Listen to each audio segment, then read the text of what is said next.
Hello, welcome today. Thank you for coming for the talk. My name is Sarah Brien and I work for the Research Design Service, and I'm going to give a talk to you today about funding opportunities for early careers researchers. So just a brief outline to explain what I'll talk about. So I'm going to talk about the kind of types of funding for early career researchers. I'm going to talk about how the Research Design Service can support you through with this, and then other support available, and then the last 10 minutes we'll have some questions and answers. I'd just like to say that if you have any questions as I'm talking, please put them in the chat. I'll hopefully be able to kind of go through those at the end and answer them too.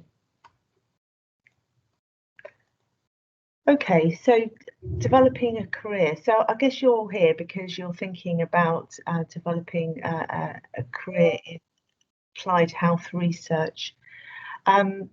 So the focus will be on very early careers people. I'm going to talk mainly kind of focus on people who are quite early on. So this is going to be at the pre-doctoral level. So you may be coming here today and you may have no research experience or very limited. You might have done your undergraduate degree, or you may have done a master's. So if you're kind of further progressed along the line, I'm very happy to answer questions at the end of the session too. So, okay.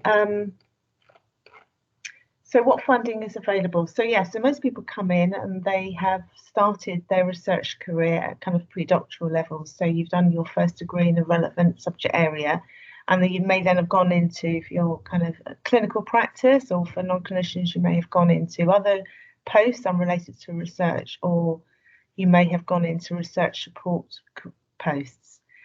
And realistically, obviously, to get into an academic career, you need to have done a master's and then a PhD. But the issue is about how do you get funding to do that, because often it's quite hard to get that funding unless you self-fund.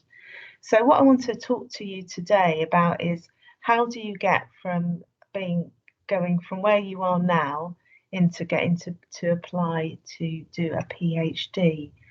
And I guess specifically what I want to talk about is the National Institute of Health Research Fellowship Programme. Now, for those of you who don't know National Institute of Health Research, that is the research arm of the NHS. And they have a career pathway to help people progress through the kind of academic career pathway. And in recent years, it's been extended to support those at pre-doctoral level. So this programme at pre-doctoral level will support people who both have a clinical background and those who don't have a clinical background.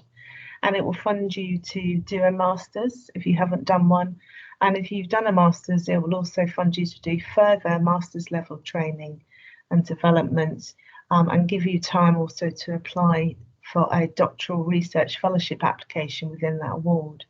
So I'm going to talk about those details later, but I just wanted to kind of just briefly show you what the whole fellowship programme looks like. And as you can see down the top, they have kind of the different levels. So you may be here at the moment, the pre-doctoral level, and it goes all the way up to doctoral, postdoc, and then to professor.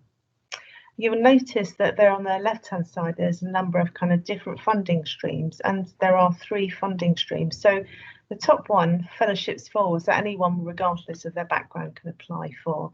The second is for healthcare professionals. These are non-medical or non-dentists. So if you are a allied health professional, and they also have one for doctors and dentists. So I'm going to focus on this pre-doctoral level. I'm going to focus on the 2 streams, one for anyone can apply for, regardless of your background, and also those who are healthcare professionals.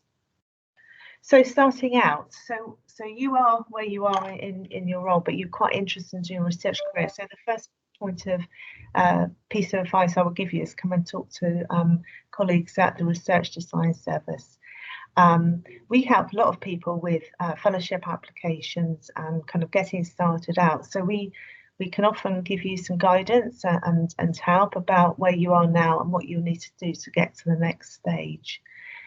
So when you apply for any type of funding to undertake your first piece of research or to undertake a fellowship, funders will often expect to see that you've had shown a commitment to undertaking some research. That's quite difficult if you haven't got the time in your current post, or even to know what to do. So we can advise some of the things that you can do to put something onto your CV to demonstrate that you want to have an academic career. And some of these things could be, for example, going to a conference, networking, undertaking a small piece of research. Another thing we can help you with is to find role models and mentors. There are a number. I'm going to talk later about the support that's available, but I think the key thing is to get out there and network and to talk to people. And again, we can give you some advice. And then it's to find, and the third thing is that we can help you find any potential funding opportunities. And I think when you're at the early stage, often there are kind of some pots of money available, and I'll talk through those already. Now, for some of you, you may well be kind of started. You may have something on your CV already, so in which case there are these funding routes through the NIHR Fellowship Programme. So, and it can be at 2 different levels. So if you've got your undergraduate degree, you could then go in to apply for a pre-doctoral fellowship. If you've got a master's, you could also apply for a pre-doctoral, but also for a doctoral fellowship.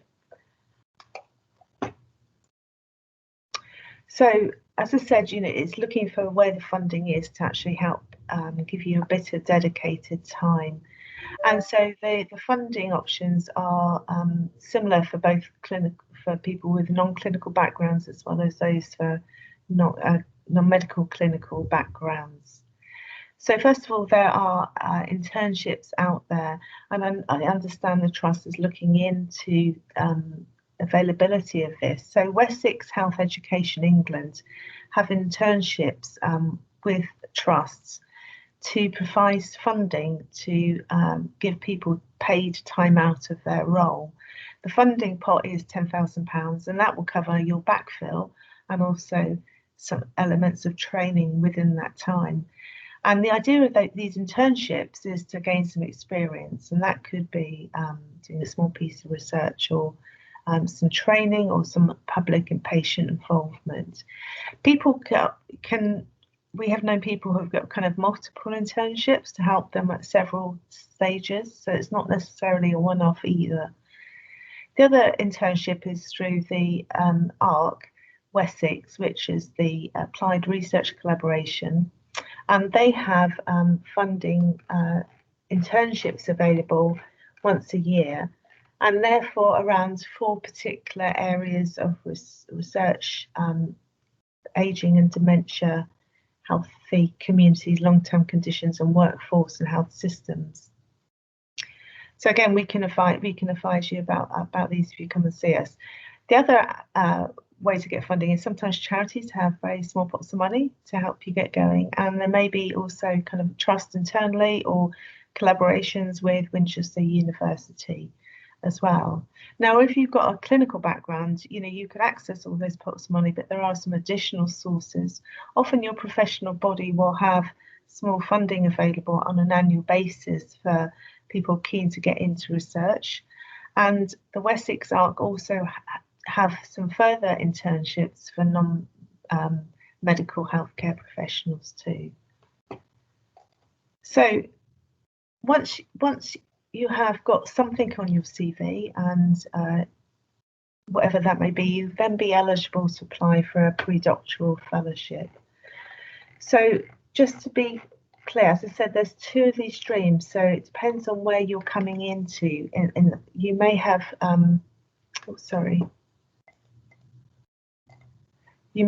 you may have started. So it's for non-clinical people and then for clinical. So for the non-clinical people, I'm going to talk about first. So the point of these slides, the point of these funding is for you to develop a career as a methodologist in health or social care research. You can be eligible if you've got a first degree and you show and demonstrate that you want a career as a methodologist. They fund people to undertake masters in one of these 8 research methodologies. So medical statistics, qualitative research, epidemiology, for example. The awards are available annually, so you apply in March to start the following September. So these predoctoral fellowships, the whole point of them is to facilitate a career change. So it helps you to get on the path to develop as a methodologist in applied health or social care research. So they are quite wide open. So people who already got a master's can apply for these, as well as people who haven't. So if you've got an undergraduate degree at the present, it will fund you to do a master's. Whereas if you've got a master's, it will also fund you to do additional training and also to give you time to complete a doctoral fellowship application too. The funding is quite generous, and unlike quite a lot of other funding bodies, because it pays you at your current salary rate. And these awards can fund you for up to 2 years at 100%, but you can do them part-time. So for example, if you wanted to do it 50%, and you had an 18-month award, that your funding would actually cover 36 months in total. As I said, the award will cover your salary, your training, and also public and patient involvement input too. So there are criteria around this in terms of what kind of future research your masters or your postmasters would look at. That's got to be kind of clinical and applied health, and it has to fit within what NIHR wants. The training and development plan is really key. Obviously, they're funding to train you to get you to the next stage, and so what they're looking at for you to develop a training and development program, which is at master's level, or but also it can give you training time and funding to give you training in other specialist skills, training in leadership, training in to undertake a secondment, a visit, and sometimes a research element if it's appropriate. Now, all these, regardless of where you've come from, all of the applications will also allow you time to apply to develop and your doctoral fellowship application too. So in total, what the funding gives you is £5,000, which will include budget to cover your masters, as well as your masters will give you a bit of money for supervision and for attending conferences. So what they expect from these awards, they would expect you to complete either a broad master's level training program or a full master's in one of these methodologies, and it depends on where you are and what your previous experience is. And also a training program if you want to then go and undertake a PhD in the future, but it's not an expectation necessarily that everybody will progress to a PhD. So for some people, it may be this route will enable them to do a master's and get some hands-on training to then go into a health research career in a different role than they are at the moment. So as I said, kind of the key point of these is to facilitate a career change via getting master's training, but it has to be focused around developing as a research methodologist. So I expect we're kind of running out of time. So just in terms of this is how they assess it, and I just want to kind of make the kind of main point. What they're looking at is to understand that you are committed to a future career in research methodology. And I guess this is where our teams can really help you with developing your application, because we can give you advice on how to express that in the application. They would expect you to come in to have some relevant experience and skills. And again, this is where we can advise you what they will be looking at for you to be eligible. The key thing is that they're going to judge you on is where you are now, what your commitment is, and what, but mainly your training program that you have planned and the experience of your supervisory team. They want to be sure that actually you're going to be able to get through this training program. So for these awards, so that they were only set up a few years ago, and these are the results from last year's funding award. And as you can see, actually, all funding awards are very competitive, but these are quite realistic. So in 2020, 60 people applied for these and 30 people got funded. You'll see that 35 got recommended for funding. So they have obviously a limited pot of money, but what those 5 people who got recommended would be allowed to reapply the next year. So just to give you an idea of what they funded last year, you'll see that they funded, there was 40% of their awards went to people who wanted to train as a medical statistician, and 20% as a mixed methodologist and health economist. So I hope you give that kind of some idea really of the kind of what the award is, but I think you're very welcome to come and talk to our team in Southampton to find out more. So I was talking about the award for non-clinicians. Now the NIHR have also pre-doctoral fellowship awards for non-medical clinicians too. And so this particular funding stream is open for any early career researcher in health and social care professions, and it excludes medical and dental people. So there are just, you'd need to be registered with an appropriate regulatory body.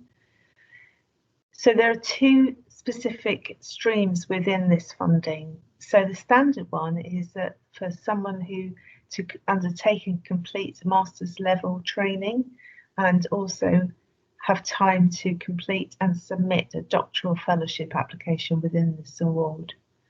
Now, for some people, they may already have had undertaken a master's or done some master's level training.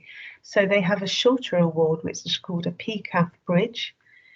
And this will give you, is a shorter award, but give you some time to do some additional master's level training as well as complete your doctoral fellowship application. So people, likewise for the non-clinicians, people can be coming in from all kind of sorts of backgrounds and all at different stages as well.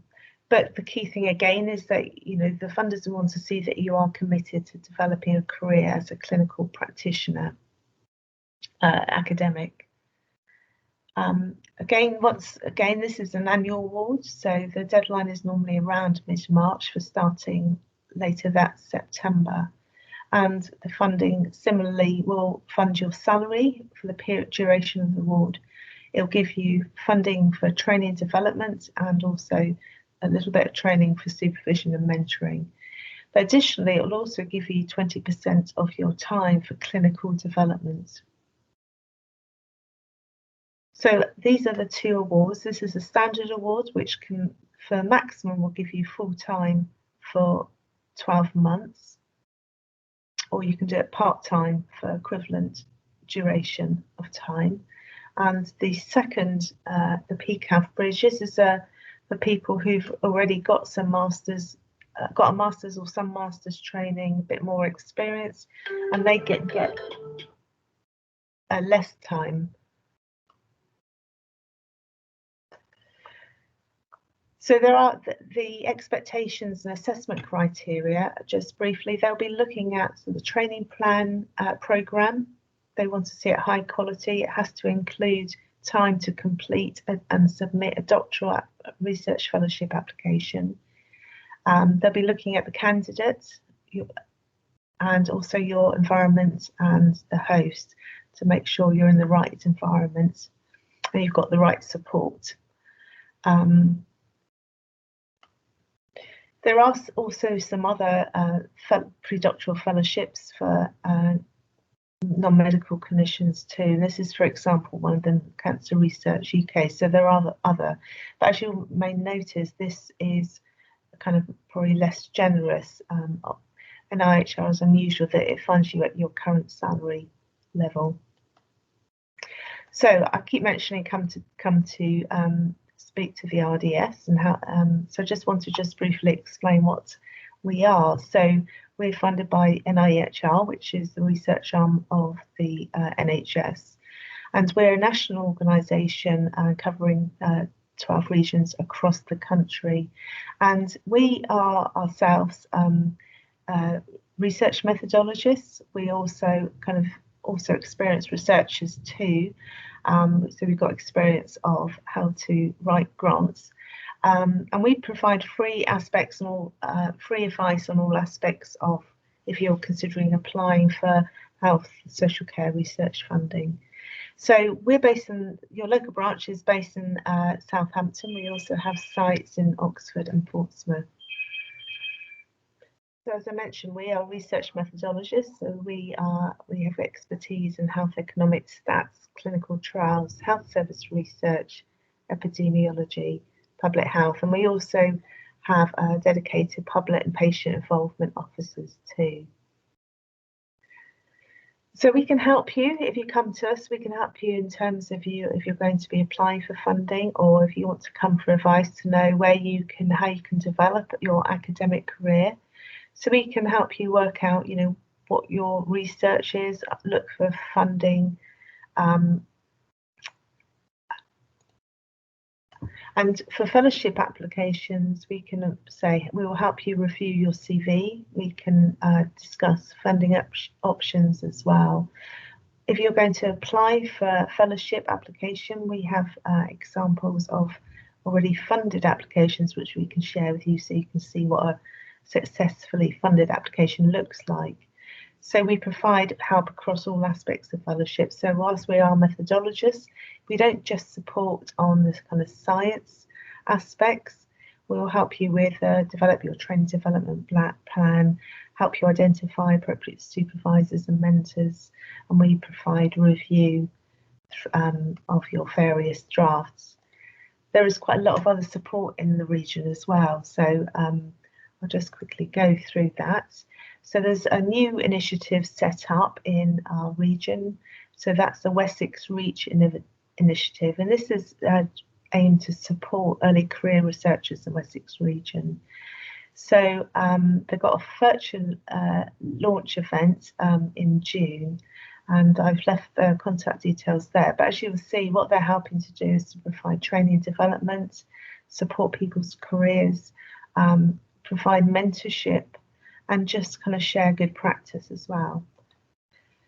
The applied research collaboration in Wessex region also is another area to get support. Now their regional programme focuses on 4 areas of research, but they also do provide support. So in terms of webinars and training and development, I also mentioned, this is a route they have internships if your future research is going to be in one of the areas that they focus on.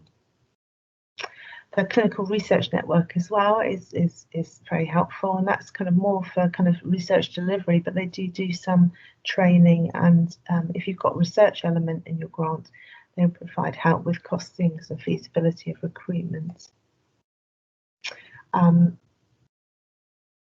So if you'd like to support requests, this is how you can do it through our website. Go to click on the red button, support for requests. Thank you. I'll take some questions now.